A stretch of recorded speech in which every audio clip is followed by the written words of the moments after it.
Samba Yero, Samba Yero, Samba Yero. Ana Samba Yero. Samba Yero. Ma waxati nak ngeen merati. Mais Samba Yero gàcceel na toute une nation. Balaa may ñëw ci ëlliw. Samba Yero. Samba Yero gàcceel na toute une nation sénégalaise. Samba Yero moo tambaambaalu ba si ñagi live ñagi def foofu demande dugg toroxal sénégalais wane ne ka dafa ñëw pour sàkku ndimbal si ñagi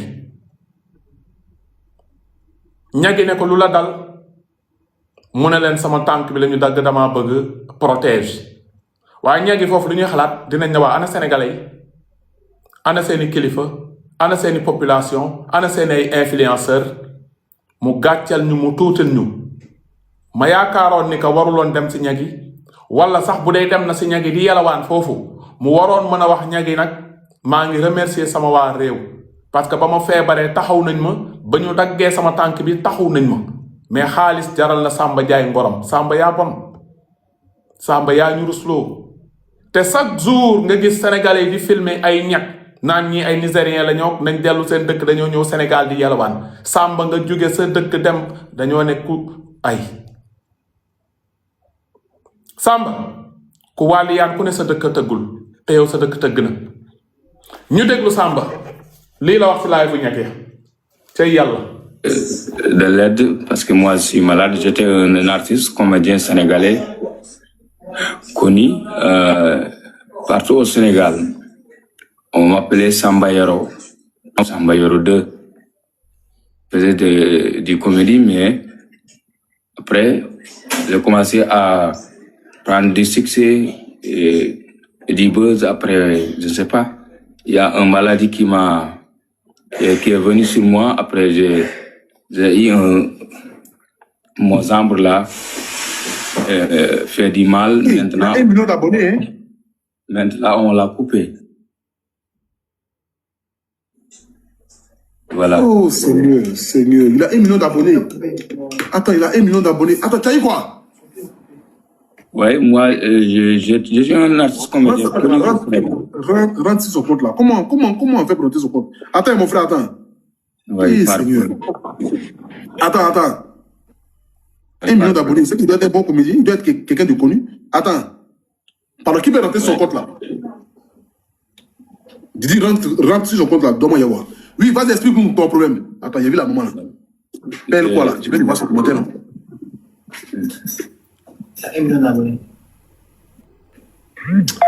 Attends, pelle là, je vais t'avoir une invitation. Il faut rester sur le live. Hein. Il a 1 million d'abonnés. Oh. Imagine tout ça là. Attends, tu t'arrêtais tout ça là, hein? Ouais. Mais qu'est-ce qui s'est passé? Je ne sais pas, moi j'ai rentré sur le théâtre, le domaine de théâtre. J'étais un... C'est toi qui es là? Ouais, c'est moi. Ici là? Ouais, là, c'est moi. C'était au Bénin. J'ai allé jusqu'au Bénin pour se soigner, mais...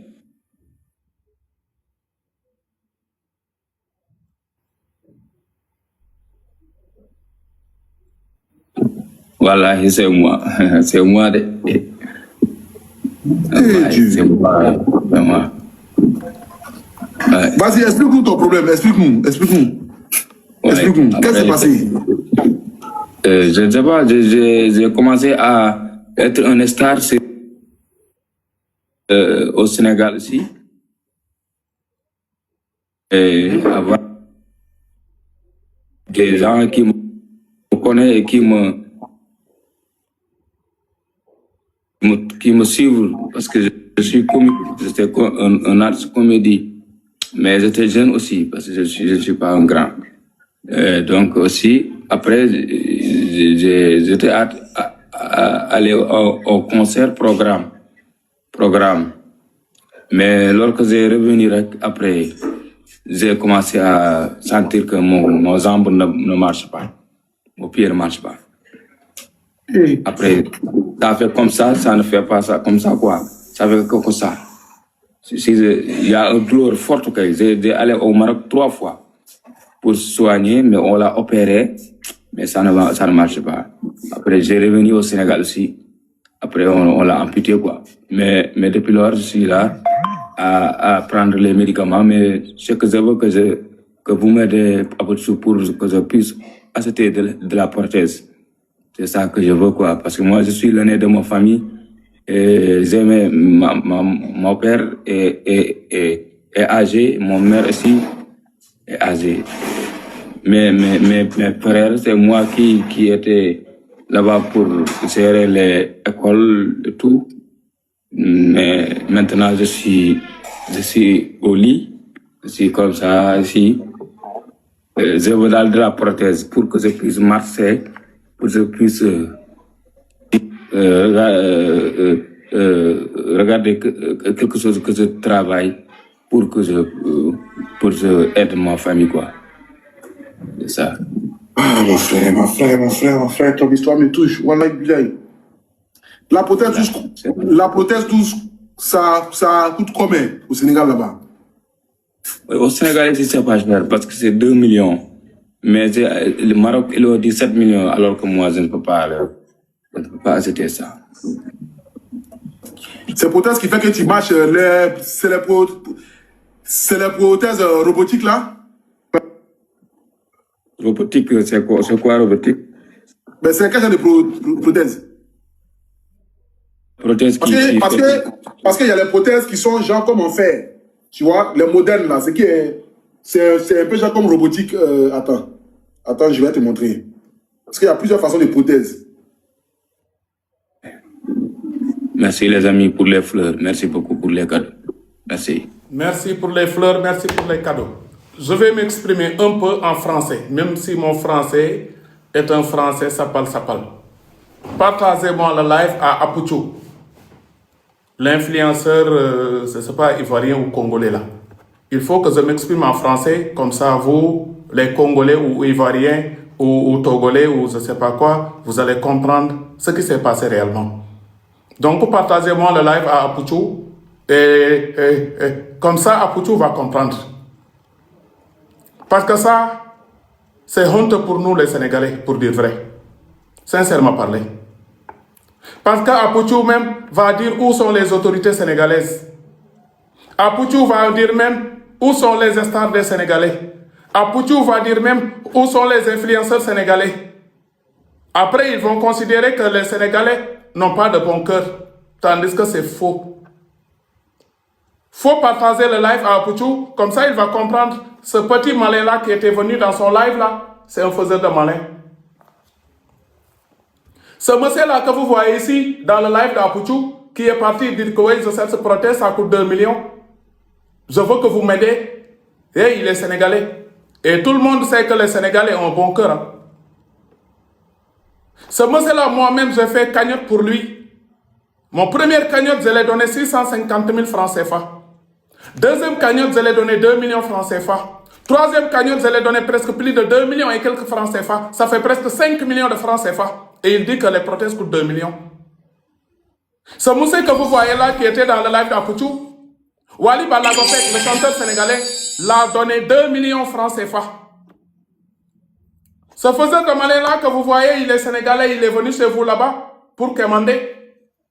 Il y a un gars qui s'appelle Baifal sur TikTok, c'est un sénégalais. Il a fait cagnotte pour lui, il a remis 2 millions francs CFA. Il y a un autre gars qui s'appelle Tons, un fou même. Lui-même, il avait remis 2 millions de francs CFA. Il y a des Alpulaars qui sont dans les lives sénégalais qui l'ont remis de 500 000, 700 000, 800 000. Ça peine presque 5 millions de francs CFA. Il y a d'autres Sénégalais qui l'ont envoyé, même Ria, Western Union. Donc, Sambala a récolté plus de 20 millions de francs CFA sur le dos des Sénégalais. C'est ce petit Sambala, il fait le malin. Il jouait le jeu qui s'appelle XBet, les jeux hasard là. Il prend tout son argent, il le met dans XBet pour gagner des millions. XBet l'a cassé la gueule. Il est retombé. Pour dire vrai, même les autorités sénégalaises, quand il était au Maroc, il y a un gars qui m'a contacté pour me dire ce Sambala. Actuellement, il est au Maroc, mais il y a le ministre qui l'a dit de rentrer au Sénégal. Après, ils vont l'acheter le protège. Je l'ai appelé, je dis Samba. Il y a un gars qui m'a appelé. Il a contacté monsieur le ministre ou madame ministre, je ne sais pas quoi et quoi. Il faut rentrer au Sénégal, comme ça ils vont acheter protège pour toi, parce que c'est le gouvernement du Sénégal qui aura charge pour toi. Samba m'a dit, ok, je vais faire ça. On a échangé. Samba est reparti au Sénégal. Ils l'ont dit de donner l'adresse où le gars qui avait coupé sa jambe là, comme ça ils vont demander toutes les informations. Comme ça, Samba aura les protèges venant au ministère. Samba, je l'ai appelé, il m'a dit oui, je suis sur les démarches. Merci beaucoup. Donc, Samba vaut quoi au final? Samba, j'ai son numéro de téléphone. Je regarde son historique WhatsApp. Samba a déjà construit un poulailler. Samba a déjà des poulets. Samba a acheté des moutons bali-bali. Samba a commencé à investir. Si c'était juste pour acheter des béquilles ou bien c'est juste acheter des protèges, 2 millions, Samba pouvait acheter. Mais pourquoi Samba quitte Sénégal pour rentrer dans les lives de nos confrères panafricains ou je ne sais pas quoi, pour aller là-bas commander, pour dire je demande de l'aide? Est-ce qu'on a une fois vu un Congolais ou un Ivoirien ou un Togolais venir sur les influenceurs sénégalais en train de demander de l'aide? On n'a jamais vu. Donc pourquoi Samba sort de notre territoire pour aller demander de l'aide? Pourquoi? Pour faire la honte aux Sénégalais, c'est ça? Samba, arrête. Hein. Les 1 million d'abonnés que tu as là, ce n'est pas les Japonais qui ont abonné sur toi, ni les Togolais, ni les Congolais, ni les Ivoiriens. C'est les Sénégalais qui ont abonné sur toi pour te soutenir. Tes vidéos là, les likes que tu as là, c'est les Sénégalais. Ils t'ont soutenu jusqu'à... Hé Samba, finalement toi là, tu te fous de nous. Voilà Samba, toi là, tu te fous de nous. Tu fais la honte des Sénégalais. Voilà. C'est quoi ce délire? Pourquoi tu veux nous mettre mal? Bah oui, parce que les gens vont se poser la question pour dire, ouais, mais où sont les Sénégalais qui disent que dans ma barre, on a de bon cœur. Vous avez bon cœur, il y a votre frère qui souffre, vous ne pouvez même pas aider. Les gens vont se poser la question, mais on a déjà fait. On l'a donné presque 20 millions francs CFA. Ce qu'on a aidé Sambala sur TikTok, il n'y a aucun Sénégalais qu'on a aidé comme le cas de Samba. Et Samba continue même de faire son live tous les soirs pour dire mettez 1000 francs, mettez 500 francs. Samba ne veut pas acheter des protèges. Samba même souhaitait qu'on coupe son pied là. Parce que l'art qu'il faisait là, Samba ne gagnait même pas 25 000 francs par mois. Samba est tombé malade. Il a commencé à encaisser des millions sur sa maladie. Samba ne voulait même pas se guérir. Parce qu'à cause de sa maladie, il a gagné beaucoup d'argent. Samba a prié même pour qu'on coupe ses pieds-là. Comme ça, il va continuer à s'enrichir derrière le dos des gens. Et Samba, au Sénégal, là-bas, il y a des gens qu'on a coupé les 2 pieds et même les mains. Ils ne sont jamais venus sur les réseaux sociaux pour commander. Des filles, des garçons. Combien de Sénégalais on a coupé leurs pieds? Combien de femmes on a coupé leurs pieds? Samba, il y a des femmes qui sont au Sénégal qui ont du cancer. Ils sont là-bas en train de souffrir. Ils n'ont pas vu quelqu'un qui les aide. Toi, on t'a aidé presque 20 millions de francs CFA. Samba, vraiment, tu nous fais la honte. Tu nous fais la honte, voilà, tu nous fais la honte, Samba. C'est honteux de ta part. Donc, il faut, Apoutou, vous comprenez vraiment ce que Samba a fait là l'autre jour là. C'est pour venir vous arnaquer. Parce que nous, on a aidé 20 millions de francs CFA. Vous avez vu Apoutou en train d'aider sa population. Tous les soirs, il donne 1 million ou 800 000 ou 700 000. Nous, on l'a donné. Moi, personnellement, je l'ai donné des millions et des millions devant des témoins ici. J'ai mon wave, je l'ai envoyé. Qu'est-ce que Samba veut maintenant? Samba veut quoi au final? Samba veut... Hey Samba, si tu ne laisses pas XBet là, voilà, tu vas vendre même ton âme là pour aller jouer XBet. Samba, faut pas de nous. Hein. Sinon, les Sénégalais vont désabonner sur ton compte TikTok là parce que finalement, tu nous as merdé, hein, finalement. Sincèrement parlé, tu nous as mis les pieds dans les yeux là. Nga torox, nga ñakal ñu fayda. Et là, on parle Coupe d'Afrique des Nations. Tous les Africains en train de respecter le Sénégal. Toi, tu es foot là-bas, tu nous fais honte. Samba, Sénégalais, ken du ko yab bitim rew. Là, mënuñoo siggi xool suñu moromu africain yi ndax gàcce mu ñuy rey. Sincèrement parler, on ne peut pas même rencontrer un Congolais. On met comme ça. Parce que c'est Samba qui nous a fait honter. C'est quoi ça? Et on me demande pardon. Il vous a arnaqué, hein? Il vous a niqué. Voilà, Samba vous a mis les pieds dans vos coutus là. Il faut se renseigner prochaine fois. S'il y a quelqu'un, un Sénégalais qui vient dans vos lives là, il faut regarder les TikTokers sénégalais, vous les écrivez. Ah, Moussé, vous connaissez ce Moussé-là? On va vous parler ce qu'on connaît. Hein. Sinon, il y aura d'autres Sénégalais qui vont venir parce qu'il y a des gens, ils n'ont pas honte de faire ces trucs-là, hein, vraiment.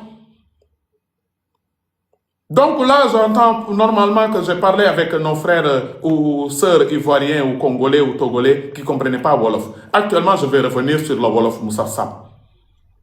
Samba yaa ñu rusloo Samba yaa ñu bañ Samba yaa xeeb sunu xeet Samba lu la jaral lii Samba xaalis jar na lii Samba nga yabloo ñu si kanamu ñàkk yépp nga ñàkkaloonu fayda Samba Sénégal ñun solidarité la ñu xam Samba Sénégal ñun union la ñu xam Samba bi nga taxawee ne da nga feebar Sénégalais yi dañ doon jël seen fukki dërëm seen 100 francs nit ñoo xam ne mu tax lu ñu lekk mais dañu laa yërëm ñu participer Samba nga ñëw nga gàcceel ñu Samba ñaata yoon lañ la kañotal ci TikTok bi Cheikh Baye Fall jox na la 2 millions devant tous les Sénégalais Tons bu boppam bu tourné bee jox na la plus de 2 millions Samba man en personne li ma la jox ëpp na 4 millions Samba Wally Ballago Seck jox na la 2 millions Samba yeneen sénégalais Haalpulaar yu nekk ci TikTok bi kañotal nañ la du matin au soir depuis des mois et des mois ñu jox la ñii 800 000 ñii 700 000 ñii 500 000 Samba lan nga bëggati Samba suñu borom dogal ñu dagg sa tànk bi nga nekk Maroc am ku ma woo Demba Gissé ne ma Kaliphone waxal Samba mu ñibbisi lijjanti nañu ministère ba ministère bi leen da koy jël en charge ma woo la expliquer la ne la ñibbil si Sénégal autorité yi ne nañ dañ lay jël en charge ñëwal nga wax leen fan la ki nga xamante ni moo dagg sa tànk bi mu jox leen ay information yu fiable pour yan protège nga war a sol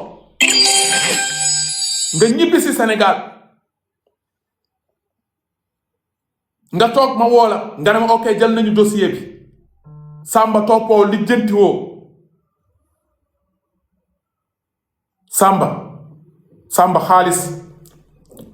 xaalis du dara Samba génnal si li nga ne chaque jour ma gis sa statut ngay yar ay xaru bali jënd ay xar yuy góor yuy jigéen ba xari am nañu doom ba ngay statut naan macha allah nga naan niib sa loxo Samba ay ginaar yaa ngi yar poulailler nga ubbi poulailler maa ngi gis sa statut chaque jour poulailler ciment yi nga jënd yeeg tabax poulailler beeg jënd ay junni ginaar parfois nga statut ubbi frigo bi ne ginaar yaa ngi nii Samba jamono jooju Sénégal yi bari dañoo torox bu ñu yeewoo duñ dégg yow sunu borom mu ngi lay suturaal nga am sa poulailler am ay xar am ay bali Samba nga toog fii di deelu ci kanam nit ñi sa ngoon Samba nga ñëw taal sa live di laajte ay 1000 francs ki téeméer jamono jooju am na koo xam ne ndékkiwul añul reerul mu yore capital 100 francs mu yërëm la ku la joxati amul tiyaaba yaa ëppale ñëpp xaalis xaaral ma xool ndax estatiwul tey dara sax xaaral ma xool ndax estatiwul xaaral ma xool ndax estatiwul xaaral ma xool lu ma statut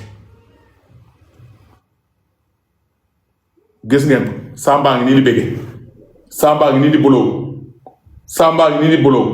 gis ngeen Samba mu ngi buloo lii la dugal statut Samba ngi nii di happiness Samba bu ñëwee si TikTok bi di jooy di tourner gauche tourner droite Samba ngi nii di tux si sax ay Samba lu la jaral lii ay Samba mu ngi nii nekk ak booy mauritanien yi gis ngeen ko Samba ngi nii gis ngeen ko vidéo bi bu bees sàq la gis ngeen ko ay Samba yaa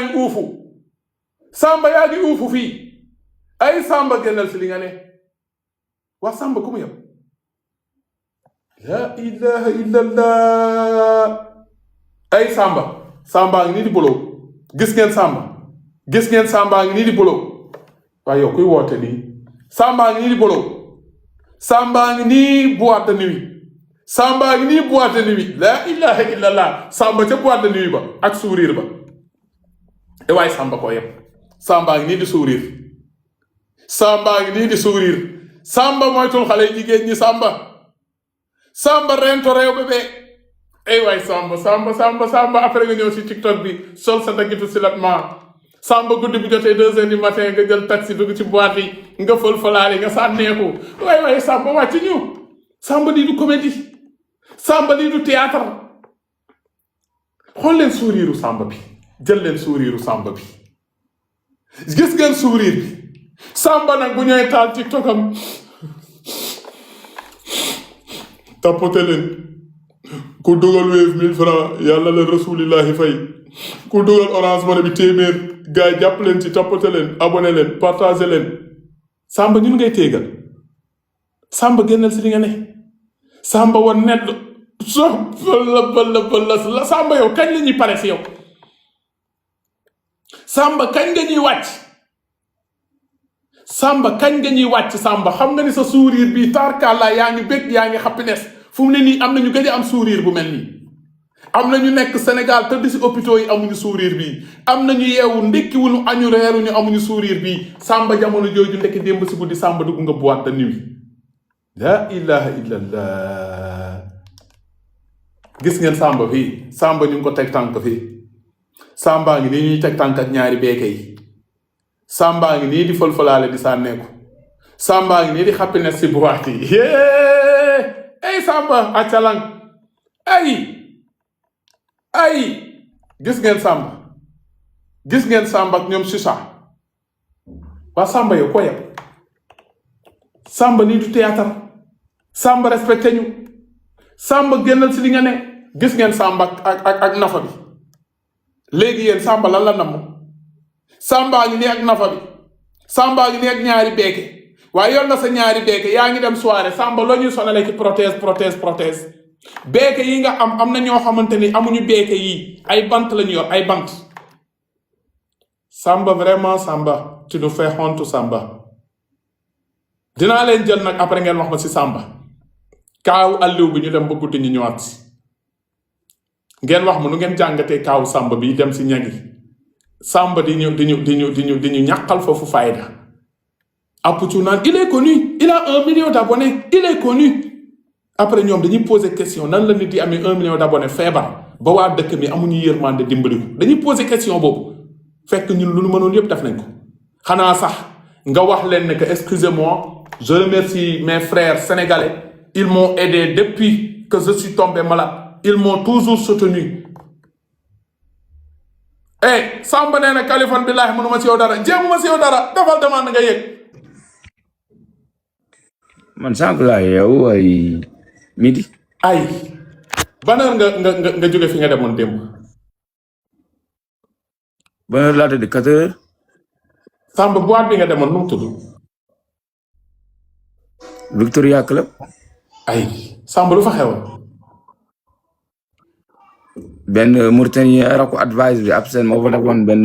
ñoo fa defoon soirée quoi décembre bi quoi. waaw. Samba nga dem nga fël-fëlaale ji nga sànne ko ji Samba. waa léegi man dañ ma invité du ma dem. ma kan moo la tere dem da ngaa dégg ma ne la bul dem. man kay nga dem daf may gën a. dama gis ngay génn. mais yaa ngi dama wan ne nit ñi yaa ngi xappi. man da nga maa mën a napp. yàlla xam ne man Chicha bi. waxuma la yow yaa Chicha beneen booy Mauritanien bi moo tee Chicha. waaw man. waaw léegi man du ma toog. waa Samba kaay. Samba lu la yóbbu si live bi ñu ngi. live kan ab. ñagi. dama fa yóbbu mooy damay sàkku ndimbal pour mu dimbali ma protège. Samba da ngay sàkku ndimbal Samba ba nga demee mënoon nga suturaalal sénégalais sax nga ne leen suma mbokk sénégalais de jàppale nañu ma waaye nag damaa ñëwaat si yéen pour ngeen doolil ma est-ce que gënutoon rafet Samba. waaw mais est-ce que fekkee nga ba ma demee foofu lan laa fa wax est-ce que dégg nga li ma wax fekkee nga ko. daggit laa fa gis rek da taxaw foofu naan je demande de l'aide. Samba war nga bàyyi Sénégal di dem si ñeg yi nga xam ne bés bu ne ñu jéppi ñu saaga ñu di ñu toroxal Samba nga dem foofu di wàccee drapeau Sénégal. Kaliphone. waaw Kaliphone man léegi su ma defee live dañ may saaga. kan bu la defee live da lay saaga. di ma maltraité di ma wax yu nekk ci commentaire. ñan ñoo la maltraité. man su ma defee live di sax su ma defee live léegi gars yi dañuy saaga naan may naa bàyyi xibet pour ñoom li ma xool ci Pamba ak xibet bi pour ñoom loolu dëgg la sax man ñoom xamuñ ci dara. mais yaa ubbi sa gémmiñ nga ne yoroon nga Xbet mais dindi nga ko yaa ko wax. jàpp loolu dëgg la di ma maata. yoroon naa ko balaa may feebar. Xbet laa doon def. mais bàyyi nga ko. Xbet ka ma ko wul ci réew mi. mais bàyyi nga ko. avant may feebar. ok léegi kaa ñu waxtaan sama téléphone amul Xbet. ok jaaraam léegi Samba kaa ñu waxtaan. Samba ñu compté. Samba Wally Seck joxoon na la fi 2 millions waaw wala. maa lay déglu. Wally Seck joxoon na la fi 2 millions waaw wala déet. waaw maa lay dégg. Samba Wally Seck jox na la 2 millions wala joxu la 2 millions Samba. joxoon na ma 2 millions. waaw joxoon na ma. merci waaw baax na damay laaj rek lu ne rek tontu waaw wala déet la rek merci Wally Seck joxoon na la 2 millions. Samba Cheikh Baye Fall joxoon na la 2 millions waaw wala déet. waaw. muy 4 millions. Samba Tons joxoon na la 2 millions wala 1 million wala lan waaw wala déet. ah. Tons ñaata la Tons joxoon. Tons defe naa 2 millions rek lay toll rek. parce que du benn Tons jox na la 2 millions. Wally Seck 2 millions. Cheikh 2 millions. Tons 2 millions muy 6 millions. Samba man ñaata laa la joxoon. dernière bi ba may mujj dernière bi ñaata laa la joxoon. 2 millions. 2 millions muy 8 millions avant dernière bi ñaata laa la joxoon. 800 000 xaw ma. 800 000 presque muy 9 millions. kii nekk si kii nu mu tuddati liver Haalpulaar bi dama fàtte turam te mu nekk si sëriñ boobu noonu nu mu tuddati Haalpulaar bi. Dijedou waaw ah. Dijedou naat la jox. xaw ma 800 000 xaw ma fàtte naa 800 000. presque muy 10 millions. merci Samba kii son yi bu télécom ñaata la joxoon. son bu télécom non du ma ko fi wax. non mais même bu dee 1000 francs la waxal rek ñooy gali amul solo. non jaru ko am na daal lu ma may. may na ma daal ok léegi ñi nga xamante ni ñu ngi doon liveal Haalpulaar yi Mauritaniens yi ñoo ñaat lañ la joxoon. mooy Mauritaniens yi di live te nekk France doon la Orange Money di la Ria di la Western Union ñaat lañ la joxoon. ñu ma liveal bëri nañ de. waaw bëri nañu moo tax ma ne à peu près xaalis boobu boo ko jotee parce que gis naa Mauritaniens yi ñu ngi lay liveal jigéen ñi nekk fii ci France Haalpulaar yi ñu ngi lay liveal loolu yëpp ñu ngi la doon jox xaalis à peu près loolu ñaata la. à peu près. waaw est-ce que man xam naa est-ce que dinaa ko mën a xam. waaw mais bëri na ok on continue. King Saliou ñaata la joxoon King Saliou. King Saliou dafa ma may dërëm. non damay laajte rek damay laajte. King Saliou mosuma may dërëm. d'accord merci beaucoup. ci biir Sénégal kan moo la fi mës a jox Demba Guissé moom yàgg na la jox même bu dee bëriwul merci. Baaba Maal ñaata la mës a jox. mosuma lekk dërëm. d'accord waaw léegi li ma calculer rek lu la Haalpulaar yi jox ak lu la Mauritaniens yi jox presque ñu ngi si 11 millions. léegi keroog ñagi ñaata lañ la jox keroog ñagi. joxuñu ma dara man dama ne lañ ma jëndal non ñoom appucu ñaata lañ la jox. joxuñu ma dara. lan moo tax joxuñu la. luñ may joxe man dama ne prothèse laa soxla. mais defal na la cagnotte parce que nit ñi ñu ngi doon envoyé mu ne envoyé. waaw mais joxuñu ma. joxuñu. barke Serigne Babacar Sy.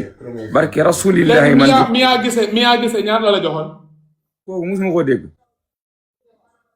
léegi nga dem ba si ñag yi nga wax foofu jël sa temps ba gars yi di envoyé kon loolu mooy ñag yi door nañ la tourné nañ la si farine bi. non tourné wuñu sax parce que boobu def na ma moom daa am fu mu war a dem suba. cotisé na fa 1 million parce que 2 millions laa ko wax prothèse bi. waaw mu ne ma ok amul problème gars yi di yónnee mu ne arrêté na foofu live bi. léegi suba ma ñu yeggali ko. waaw léegi après suba bi ñëwul anniversaire am la. waaw da suba bi gisuma mu live démb laa gis mu live. waaw démb mu may laaj fekk man may dem fële. may dem kii ba. programme bi ma invité waaw. te dafa am ku mu jëloon man nag xam naa gisul sama demande man dem ma mujjee génn. gis na ko bu yàgg est-ce que xam nga ni ñag baaxul ci réew xam nga loolu. gis moo la gën a gis. xaw ma de man daal man gis naa moo la gën a gis Samba. social lay def mu ngi jàppale ku ne. ñag mu ngi jàppale ay mbokkam lay jàppale. du ay mbokkam de. Sénégalais da nga mës a gis beneen Sénégalais bu fa dem. xaw ma parce que man ah sénégalais kay la comme xaw comme ay mbokkam ñun ñu ngi koy gis mu ngi si TikTok bi ñu ngi si TikTok bi moom mu ngi dugal ay mbokkam ay maire yi màgget ay maire yi nga xam ne dañuy jaay ay carotte ay maire yi nga xam ne dañuy jaay ay cere soow maire yooyu lay jàppale ñun ñu ngi si TikTok bi di ko gis ay mbokk dëkkam ñooy dugg foofu di ay ñett di dugal seen 1000 francs seen 2000 naan ñu ngi jàppale maire bi parce que ay ndambe lay jaay. Samba mais sama yoon nekk ci loolu man sama non non sama bopp la Samba xelu mi gaa. mais man yoon yaakaar mooy sànq dama dégg nga naan ay dama dem foofu di yàq deru sénégalais yi man yàq ma fa boo gisee ma ne la da nga yàq deru sénégalais yi xam nga lu tax ma wax loolu parce que le fait que yow sénégalais nga boo demee feneen drapeau Sénégal ngay représenté nga dem si ñoom di leen ñaan ne damay sàkku ndimbal loolu moo tax ma ne la yaa ngi yàq deru sénégalais yi waroo fa dem. lu tax waruma fa def mais loo koy wut yow am nga presque 11 de millions yaa ko lim fii. 11 de millions bi est-ce que dama ko dama toog dañuy jox ma 11 millions du damay am fii 2 millions su faju si lekk ci ma amaat fee 2 millions su ma su jeexee ma demaat wala. loolu ngay fay sénégalais liggéeyal la chaque jour ñu jox la 2 millions 3 millions 4 millions nga ne est-ce que dañ la ko jox nii xaw ma la nag lan est-ce que dafa dugg si poche wax est-ce que dañ ma ko jox nii kaas nii est-ce que. da nga bëgg jox la ko global. non bëgguma ko dama ne la dama la laaj. parce que danga ma ne 11 millions yi la sénégalais yi defaral. waaw dama la loolu est-ce que dañ ko dajale rek. jox ëpp na sax 11 millions man li ma calculé gum nii fii rek 11 la. mais mën na koo ëpp man kay wax naa ko fa mën na koo ëpp parce que wax naa ko fa. mën na waaw léegi ministre bi waxoon da lay jël sa béykay foo si toll. kooku dama koy woo duma jël. Diop yóbbu nga dossier yi. dossier yi kay yónnee nañ ko yëpp mu ko yor. waaw yóbbu nga dossier yi da ngay xaar parce que ministère du ñu jël rek xaalis dugal parce que ëllëg ci biir dañ leen di auditer dafa am xaalis bi fu muy jaar am ku signé am ku caché am ku kii ba un jour da ngay toog rek ñu commandé ko woola daal di ne Samba Yero monsieur le ministre nee na nga ñëw wala madame ministre nee na nga ñëw Samba wóop ko ngondaa ko yàlla ko ngondaa ko. Allah téléphone mi may dara wa dai non Samba kaalis ko hay batte kaalis du dara. xaalis du dara mais xaalis dara la tamit nit soo amul xaalis doo faju.